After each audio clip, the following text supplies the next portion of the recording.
This story is titled, This House Would Be Perfect for Us. My daughter-in-law inspected my home during my absence. Your father needs to relocate. My security cameras recorded everything. I remained silent for weeks, just made one adjustment to my will. Hey everyone! Before we jump into today's video, I need your help. We've noticed the channel is losing some traction, and subscribing is one of the best ways you can support us. It's quick, free, and it helps us keep bringing you awesome content. Your support means the world. Let's keep this channel growing together. Thanks so much. Now let's start the video. So I'm 62 male, sitting now, thinking about how everything went down. It didn't start with some huge fight or anything dramatic, just this slow build of disrespect that eventually made me realize my own son was trying to snatch what I spent my whole life building. My house wasn't fancy or anything, just a solid 4-bedroom with enough yard for grilling and for Duke, my lazy old dog, to chill. Bought it 30 years ago with my wife Linda, would be 59 now, when we were still figuring life out. She fell for the kitchen. I was stoked about the garage being big enough for a proper workbench. We turned it into our spot, raised Jared there, made memories.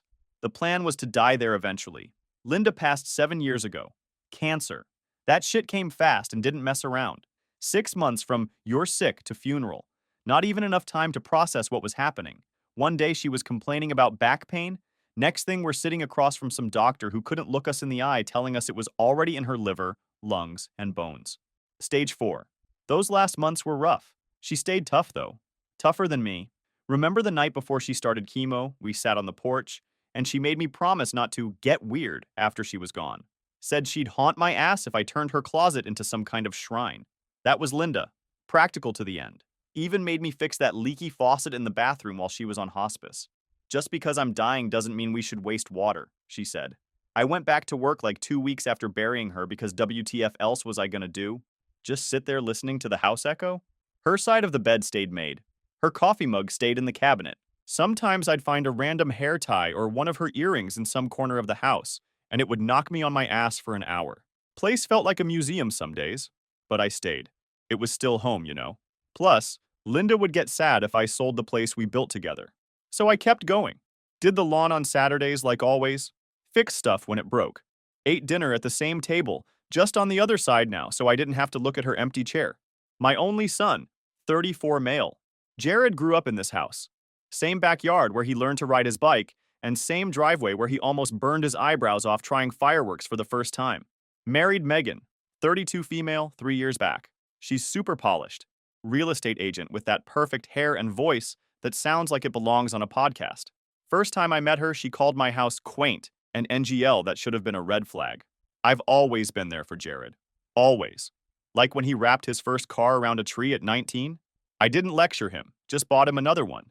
When he dropped out of college the first time, I paid for him to go back. Second time, too. When his roommate bailed and he couldn't make rent for like 6 straight months, guess who was sending him cash? This guy. I remember when he met Megan at some work thing. He brought her home after they'd been dating a few months. She walked in looking like she was there to stage the place for selling, not meet her boyfriend's dad. Eyes scanning everything. That little smile on her face. I can still hear her. Oh, this place has such potential. At first, I gave Megan props, though. Jared was kinda a mess in his 20s. No direction. Spent more time streaming on Twitch than working. Dude was 28 and still asking me for gas money. Megan got him to clean up, finish school, and get an actual grown-up job. Respect for that. Thought she was good for him. Didn't realize she was playing 4D chess. After they got married, they'd come over for Sunday dinners. Always have. It was Linda's tradition. Family around the table, no phones, real food. I kept it going after she died. Gave me something to look forward to. For a while, everything felt normal. Then Megan started dropping these comments. Casual at first. This neighborhood is fire for young families. You could get a bank for this place right now. Just random observations, I thought. Then the tone started shifting. It doesn't really make sense for one person to have a 4-bedroom house. Not the words that bothered me. The way she said it, like she was already measuring for new curtains. I ignored it. Didn't want to start drama. Jared would just say she was being practical, thinking ahead. He always deflected when convos got awkward. But it got under my skin for real. Especially when she started pointing out stuff that could be updated around the house. Cabinets, flooring, windows. One Sunday, she legit asked if I'd ever thought about taking out the wall between the kitchen and dining room. I laughed it off, but it wasn't funny. Started sounding less like a daughter-in-law visiting and more like someone eyeing property. Even worse was the way they'd casually ask about my retirement plans, like, Dad, you should really start thinking about enjoying life more. This coming from the kid who still had me co-sign his car loan last year because his credit was trash. Same kid who borrowed 5 grand from me to cover his portion of their honeymoon when his credit card got maxed out. But sure, tell me more about my financial planning, champ. I brushed it off for months. Kept telling myself I was being paranoid. Jared wouldn't try to push me out of my own house. He wouldn't treat me like I'm already 1 foot in the grave at 62. Except he would. And he did. Now let me tell you, there were a million little signs I missed. Like how Megan would always show up early for dinner and wander the house, taking pics of rooms on her phone claiming she loved the lighting or needed inspiration for their apartment. Or that time she brought a freaking measuring tape and I caught her sizing up my living room windows. Said she was just curious about the dimensions for curtains she wanted to gift me. Yeah, right. Then there was Jared constantly bringing up his buddy Sam's dad, who downsized and loves it. Every damn Sunday. Sam's dad got a condo in Florida and plays golf every day. Sam's dad says his maintenance-free townhome is the best decision he ever made. Got so bad I wanted to tell Sam's dad to mind his own business. There was the day Megan left her laptop open on my kitchen counter while getting more wine, and I glanced over to see Zillow pulled up with my address in the search bar and some calculation spreadsheet next to it. Closed it real quick when she saw me looking. Oh, and my favorite, how they'd casually forward me listings for those 55-plus communities like they were doing me a favor. Look at the pool at this one, Dad. Like I'm some 80-year-old whose life dream is aqua aerobics with a bunch of strangers. Jared even pointed out one that was only 15 minutes from our place. How convenient for weekend visits that would never happen. The worst part? I almost fell for it. Almost started thinking maybe they were right. Maybe this place was too much house for one guy and a dog. Maybe I should be practical. But I'm getting ahead of myself. The real shit show was just getting started. Thank God for those break-ins down the street. Without them, I might have never installed those security cameras. And without those, I might have never known what they were really planning. So after those break-ins happened in the neighborhood, I decided to get a security system installed. Just some cameras at the doors and one in the main hallway. Didn't tell anyone about it. Figured it was my business and honestly didn't think much of it. Just wanted some peace of mind, you know? Sunday dinners kept happening like normal, except they were getting normal anymore. It felt less family dinner and more tolerating the old man while planning their next move. Oh, and then there's Duke I forgot to mention. My dog. Lab Shepherd mixed with half his face gone gray and an attitude just like mine. Got him 6 years ago from a shelter. Linda always wanted a dog, but her allergies made that impossible. After she died, the silence was too much. Duke was the first thing I did to break that silence and add some life to the house. They weren't Duke fans. Megan complained he shed too much. Jared said he took up a lot of space. I caught Megan once literally wiping her hands on her pants after petting him, like he was dirty or something. Last month, Megan even suggested I consider options for Duke, when I eventually transitioned to a smaller space. Like he was some old furniture I could just donate. I nearly lost it right there. Still, I figured maybe they were just clueless. I kept telling myself that until my phone buzzed during lunch at work and everything changed. So I was at my desk eating leftover chili when I got a security alert. Front door. Figured it was a delivery or something. 2 minutes later, another alert from the hallway cam. That one made me pause. Opened the app expecting to see Duke wandering around. Or maybe a glitch. Nope. There's Jared using his emergency key, walking in like he owns the place. Megan right behind him, heels clicking across the tile. No call, no text, just letting themselves in like it's their property. At first, I thought maybe something happened. Maybe they were checking if I was okay. But then I watched them keep walking. And then Megan started talking right away, loud enough for the mic to catch everything. God, this place is so dated. We could knock out this wall, she said, pointing like she was leading a freaking home tour. Open concept would make the space feel less depressing. I can't believe he won't even consider selling. They weren't there to check on me. They were there to scope out my house. I just sat there watching the video play. Jared was actively participating and nodding. Dad's been so stubborn lately. It's like he doesn't get that this house is wasted on him. I know, babe, Megan replied. But once we get him to see reason about downsizing, we can finally start making this place work for us. She opened cabinets, made disgusted faces at the flooring, talked about closet space like she was showing the place to clients. These cabinets are hideous. First thing to go. Then they went upstairs. I kept watching. Megan walked into my bedroom and said, "This'll be the nursery. Perfect light. And we can dump all his old crap in the basement or just trash it." Jared laughed. "Good luck getting him to part with any of it. He's like a hoarder with all mom's old stuff." That's when I stopped the video for a second. I needed to breathe. I remember just sitting there, not even feeling angry yet, just processing. Like when you get hit hard and your body hasn't registered the pain yet.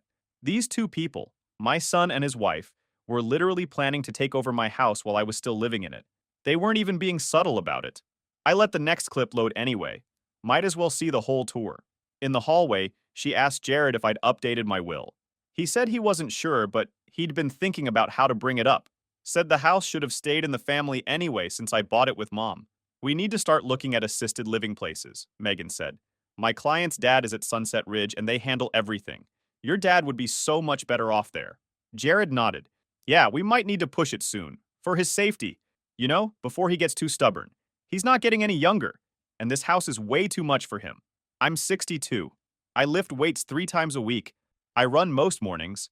I've worked full-time since the 80s without a gap. I've got more energy than half the kids at his office. And these clowns are talking about shipping me off to a retirement home, like I'm some senile grandfather who can't take care of himself." They spent like 45 minutes walking through my house, deciding what stays, what goes. Megan opened my closet, looked at Linda's old coats, and said, "All this junk needs to go ASAP. So depressing keeping dead people's clothes." That junk, that was a 25-year marriage. That was holidays, vacations, nights in, weekends out. That was Linda. And this woman I barely know was ready to toss it like it was trash.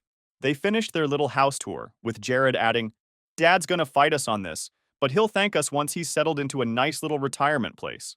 Then Megan laughed and said, "He doesn't have to like it. It's happening either way. My mom dealt with the same thing with my grandpa. Sometimes you just have to take control for their own good." They locked up like they hadn't just invaded my life and drove off. Jared even fixed the porch rug, like he was making himself at home. That night, I got home and didn't say a word to them. Didn't call, didn't text. Duke stayed right by me all night. He knew something was wrong. He always knows. Laid across the entryway like a guard. The real kick in the nuts wasn't even that they wanted my house. It's that they thought I was done. Used up. That at 62, I should just hand over my life's biggest asset and shuffle off to some glorified nursing home so they could play house in the place I built. Sitting there with Duke, I realized something. Jared wasn't the kid I raised anymore. Somewhere along the line, he'd become someone who saw me as an obstacle, as something to manage. And Megan? She saw me as nothing more than a roadblock to her real estate dreams. That's when the anger finally hit. And with it came clarity. Next morning, I called Frank, my attorney, and said, "We've got work to do." Frank's been my guy for decades. Old school lawyer, still uses legal pads. Office looks like it's stuck in 1995. Made room for me that afternoon. I told him I needed to change my will. Told him why. Showed him the footage. He watched the whole thing without saying anything. Just sat there with his reading glasses on his nose and tapping his pen. When it ended, he leaned back and said, "Jesus Christ. They really think you're done, huh?" "Yep," I said. "They've already picked the nursery and trashed my wife's coats." "Ungrateful little shits," Frank muttered. "He's known Jared since he was a kid. All right, what do you want to do?" And that's when I decided to get creative. Real creative. "I want them out of the picture," I said. "Legally, financially, everything." He nodded, pulled out a legal pad, and got to work. I told him I wanted the house converted into a dog shelter after I die. No loopholes. No chances for them to reverse it. Partner with Second Chance Rescue. I've been walking dogs there since I got Duke. They're good people, no BS. "Smart move," Frank said. We spent 2 hours putting together the framework. House becomes Linda and Greg's second chance shelter. Maintenance gets funded through a trust. I set aside money for a potential grandkid's education, just in case Jared ever grows up and raises a decent human. But I made sure Jared and Megan couldn't touch a single dollar. "One more thing," I told Frank. "I want to be crystal clear that this decision has nothing to do with my mental state and everything to do with their behavior. Document all of this. The footage. Everything." Frank smiled that smile that makes me glad he's on my side. "Oh, we're going to document the hell out of this. By the time we're done, they'll have better luck squeezing water from a rock than contesting this will." Over the next couple weeks, I played it cool, kept hosting dinners, smiled when Megan brought up downsize options, nodded when Jared sent me links to retirement condos. I acted like I didn't know anything. One Sunday, Megan brought over brochures for someplace. Claimed her client's dad moved in and loved it. Said it was just like a resort. I asked if they had kennels for dogs. She stared, then mumbled something about, probably not. That's a shame, I said. Duke's kinda my non-negotiable roommate. Well, she said, there are always options for rehoming older pets. Sure, just like there are options for rehoming older parents, right? Wanted to ask her if they'd put me down too if I got too inconvenient. Instead, I just smiled and changed the subject. Duke stayed glued to me that night. She tried to push him away from the couch. He just stared at her. Didn't move. I didn't either. That week, Frank finalized the documents. I went in, signed everything. He locked it all down. Official, legal, can't be reversed. You know they're gonna lose their minds, right? Frank said. Counting on it, I replied. I also stopped by Second Chance and let them know what was coming. Sat down with the manager and explained the plan. She didn't ask for money, didn't try to sell me anything, just smiled and asked if I wanted Duke's photo on the plaque. I told her, make it a big one. Once the paperwork was filed, I picked a Sunday and told Jared and Megan I had some news. Told them to come hungry. I was going all out. Megan replied with a smiley face. Jared asked if he should bring a bottle of wine. I said sure. They thought they were about to score big. They had no clue what was coming. So I spent most of Sunday cooking. Prime rib, mashed potatoes, roasted carrots, the works. Not because they deserved it, hell no, but because this was going to be the last dinner, and I wanted to go out with a bang.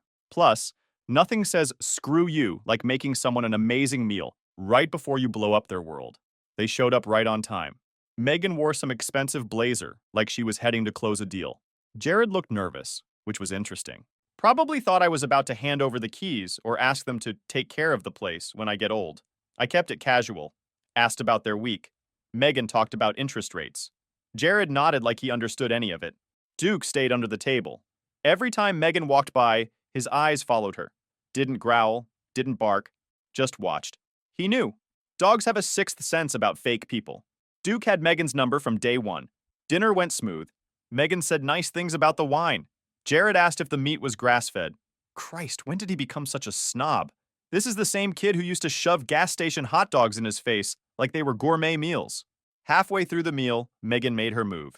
Said her friend's dad had just moved into one of those active senior communities and was loving it. They even have poker nights and golf carts, she said, like I'd been dreaming of shuffleboard my whole life. Yeah, because nothing says living the dream like being warehoused with a bunch of other old folks waiting to die. Hard pass. I smiled. Sounds nice, I said. I've actually been thinking about my future too.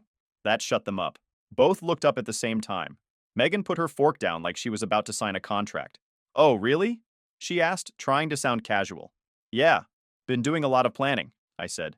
I've made some decisions about the house. Jared leaned forward. What kind of decisions? The big kind. Future of the property kind. You could feel the tension. They thought this was it. Their payday. Megan's eyes lit up like she just won the lottery. I got up, walked to the counter, grabbed the folder, and dropped it on the table. Updated my will. All final. Megan opened it like she couldn't wait. Jared just stared. When she hit the part about the house, her face completely changed. Like watching someone go from winning the Super Bowl to stepping in dog shit in the span of 3 seconds. It's going to be what?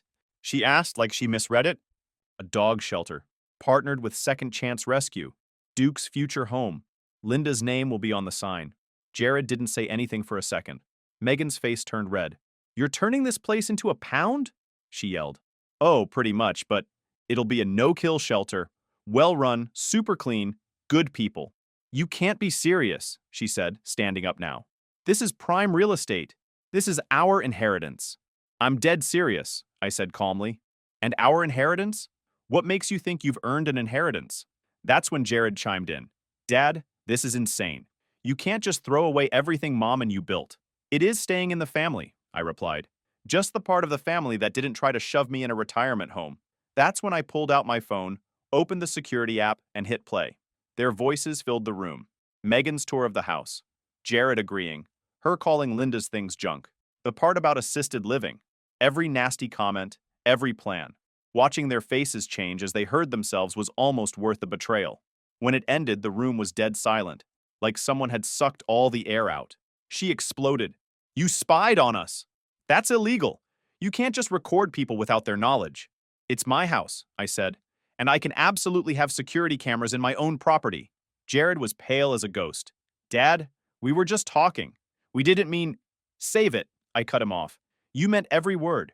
You've been planning this for months. Megan tried a different approach. Greg, be reasonable. We're just trying to help you plan for your future. This house is way too big for one person. You're not getting any younger, and I'm perfectly capable of taking care of myself and my home. This is ridiculous, she snapped. Jared, tell your father how ridiculous he's being. Jared looked trapped. Dad, we just want what's best for you. Megan is right. This house is too big for you, even if you're capable of... Really? Like putting me in a home is what's best? Like calling your mother's things junk is what's best? Guess what? I heard every word, every single word. We're going to have a family soon. We need the space. Don't you want your grandchildren to grow up in this house? To have the same memories Jared had? Megan started with the crocodile tears. And the grandkid card. Clever. Too bad I was ready for it. Nice try, I said. But using hypothetical grandkids as leverage is pretty low, even for you. That's when she lost it completely. Started screaming about how selfish I was, how I was ruining their future, how they'd been counting on this house. Jared tried to calm her down, but she was on a roll. You ungrateful old man. After everything we've done for you, coming to these stupid dinners every week, listening to your boring stories, pretending to care about your dumb dog. And there it was. The truth. Jared finally found his spine. Megan! Shut up. Too late, buddy. Way too late. He doesn't deserve this house. My parents said we should have taken legal action months ago. Oh, so her parents were in on it too. The whole damn squad was planning my retirement. How thoughtful. You can keep the wine, I said, standing up. Dinner's over. Actually, Sunday dinners are done. And so are we. Megan knocked over her chair and stormed toward the door. You'll regret this. My father knows people. We'll contest the will. I laughed. Good luck with that. Jared stayed seated, looking devastated. The reality was finally sinking in. He'd bet on the wrong horse and lost everything. Dad, please, don't do this. We can talk about it. You did this, I said. Not me. Now get out of my house. And leave your key. He tried to argue more, but I just stared him down until he finally got up, placed his house key on the table, and followed his wife out. I locked the door behind them. Duke came out from under the table, looked up at me like, finally. They thought they were getting a house. What they got was a reality check. And honestly, that night, with the trash taken out and just me and Duke in a quiet house, best sleep I'd had in months. So the aftermath was nuclear, as you'd expect. About an hour after they left, my phone blew up. Texts from Jared, missed calls, voicemails.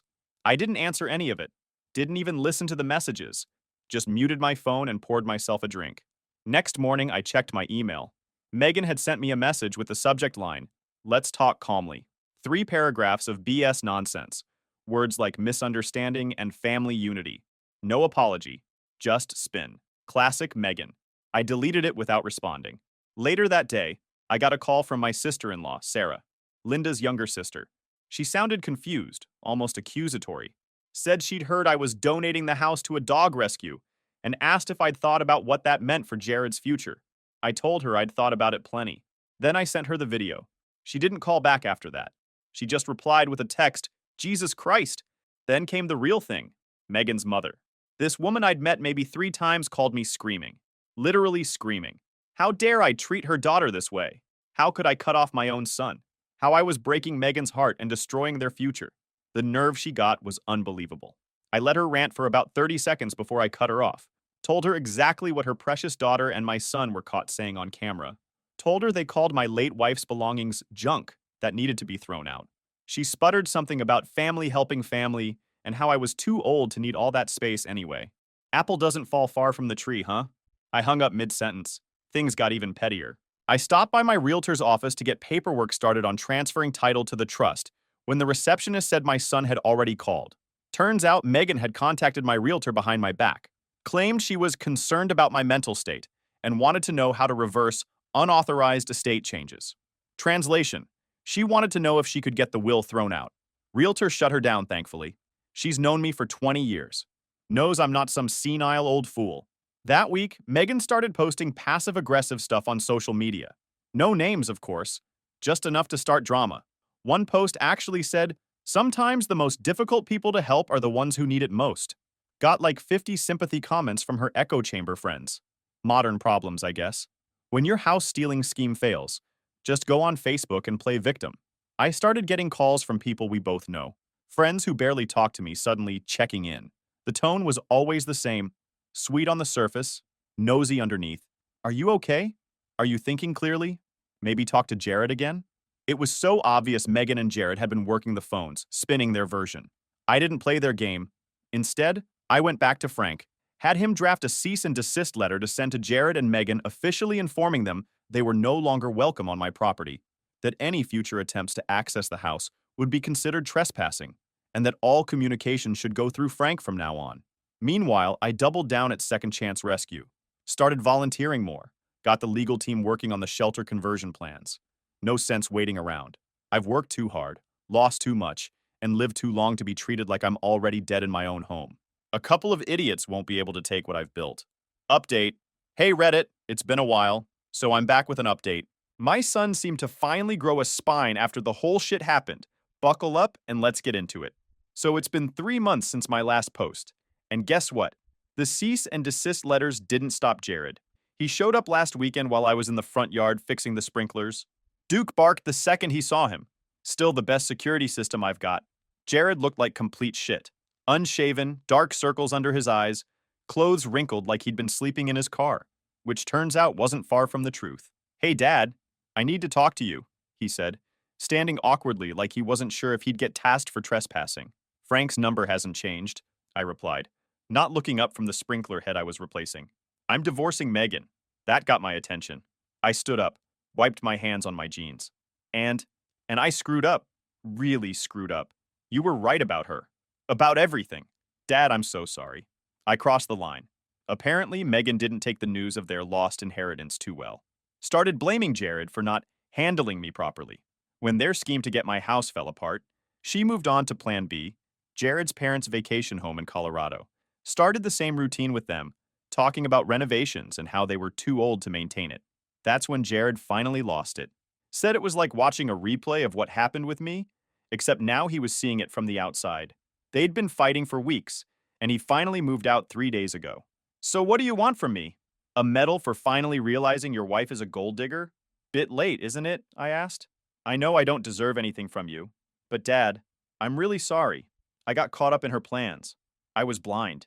Blind? You were a freaking accomplice. You stood in my bedroom talking about turning it into a nursery while I was still using it. And now what? You think you can just apologize and move back home until you sort your life out? Again?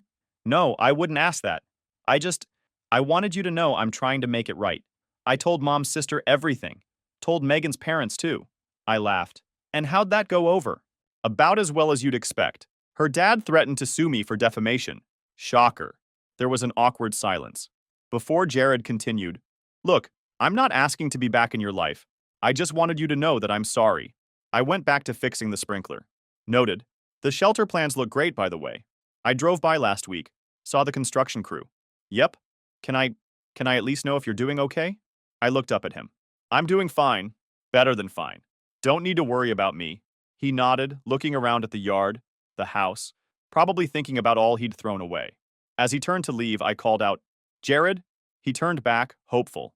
Don't ask her for alimony. She'll take you for everything you've got left. Get a better lawyer than she has. His shoulders slumped a bit, probably hoping for more, but he nodded. Thanks, Dad. I watched him drive away, then went back to my sprinklers. Didn't feel bad, didn't feel good, just felt done. Meanwhile, I've been busy making this shelter happen. Got the contractor to come out and assess what renovations we'll need. Told him exactly what I wanted. Industrial-grade floors that can handle dog traffic, better ventilation system, kennels with easy access doors, and a proper fenced area out back for the dogs to run. Second Chance Rescue and I signed the formal partnership agreement last month. They're officially taking over once I'm gone, but we're not waiting around. Already hosted our first adoption event in the backyard. Had 8 dogs and 6 of them found homes. Not bad for a test run. I'm at the shelter 3 times a week now. Cleaning kennels, walking dogs, helping with adoptions. It's honest work. You get dirty, you get tired, but you see immediate results. Can't say the same about raising a kid.